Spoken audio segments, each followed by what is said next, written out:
Okay, at this stage I'm just taking off the bits that are rusted, and all the rusted screws and nuts and bolts are all busy fizzing away in some evaporust. The one that's besting me at the moment is the tapered pin that holds all this friction clutch together. So far, no matter how hard I whack it, I can't get that tapered pin out of there, and I've measured it to make sure I'm hitting the thin end, not the fat end. So I've been looking at what condition the chassis might end up in, and where the rust is. It's quite badly pitted as well, so just sticking it in evaporust is going to get rid of the rust, but it's going to leave a really bad finish. And so right now I'm trying with Dremel and Scotch-Brite pads on the front. That seems to be the best. It won't get rid of all the pitting, but it'll get rid of quite a lot of it, and hopefully when it's all finished, if I just stick a clear coat on it or something, it should look halfway decent. I had to go with cleaning up one of the cans, and it came up quite nicely, so I think there's hope. I removed the pot on the back here, which I think is a volume pot. Unfortunately, it's pretty much had it. It's a 1 meg pot. I took it apart and cleaned it up as best I could, but it's all over the place when you turn the slider. And the slider looks to be making excellent contact. So I'm assuming the carbon track itself is got a bit knackered, because yeah, it's a 1 meg pot, and it'll go from 5 meg to nothing as you go around. So yeah, we'll have to get a new one of those. One of the curious things I noticed about it is there was only one connection to one lug, until I realized that the center lug is actually connected to chassis via the mount. So which will probably not be the case with a replacement, so I'll have to make sure to make that earth connection when I get a replacement pot in there. Other new thing for me is this is the first set I've had that has used a little button cell for negative feedback on the 6Q7, so I don't really know what voltage this thing was, and so I'm on the hunt to find out what would be a suitable modern replacement for this. So feel free to comment. It's feeding a 6Q7, and there's a 1 meg resistor in series with it according to the schematic. Yeah, that's something else needs doing. So it's, as I say, the laborious process of working one's way through it all the time, trying to think about what the overall approach is ultimately going to be here. But since the mains transformer looks okay, the speaker looks okay, the output transformer looks okay, any of the coils I've ohmed up here seem okay so far, we carry on. Well, this is besting me, trying to get this pin out so I can dismantle this clutch and get everything derusted. So I've even tried a blowtorch on this to heat it up. I cannot get it to budge. And I've tried the same at the other end here. Pretty much just dead stubborn.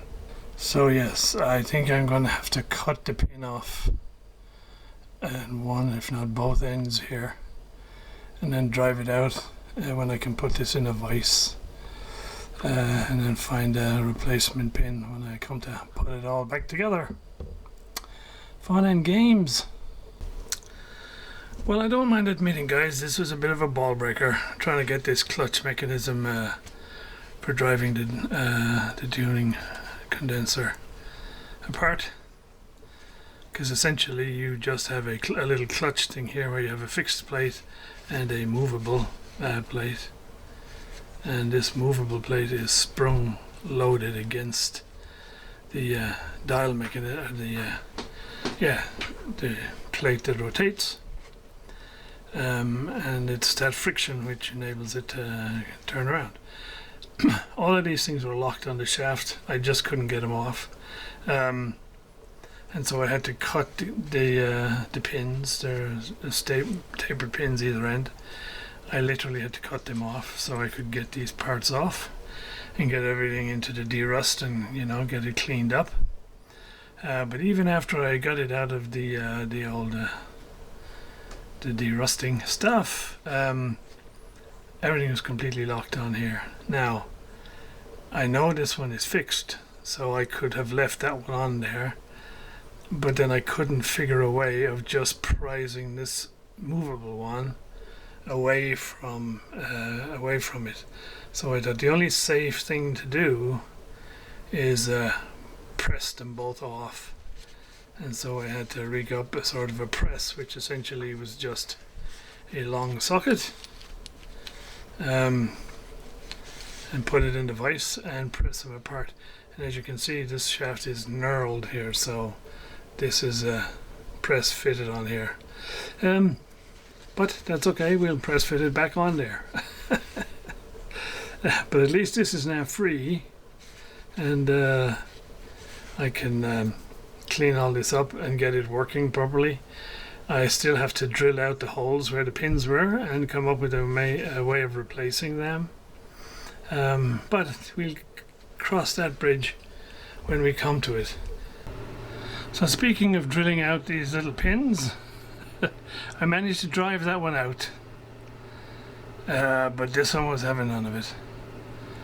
It didn't matter how hard I banged, it wasn't going to release, and so I had to drill through on that one. And yeah, at least it's done. All I have to do now is think about what can I do to replace those when it comes time to put it back together. But that's a bridge further down the road. So the semblance of a strategy seems to be emerging here for this one. So what I'm going to do is, since most of the rust on the chassis is on this end, I'm working to clean it out off as best I can. It goes all the way across on the back on the outside, but on the inside it's only on this end. So I'm going to get this as clean as I can. I'm going to rebuild the power supply and refit the speaker, and then see if I can get this thing to come into life at all. And if it looks like we have the makings of a working set, then I'll look at the rest of it and see what else needs doing. At least I have an idea now what I want to do with this, rather than fumbling along. I'm still fumbling along, but at least now I have a direction. Alright, gonna stop here. So thanks for watching and following along and stuff. And yeah, any help with that little button cell would be most appreciated, since that's a bit of an unknown for me at the moment. And more to come fairly soon. Bye for now.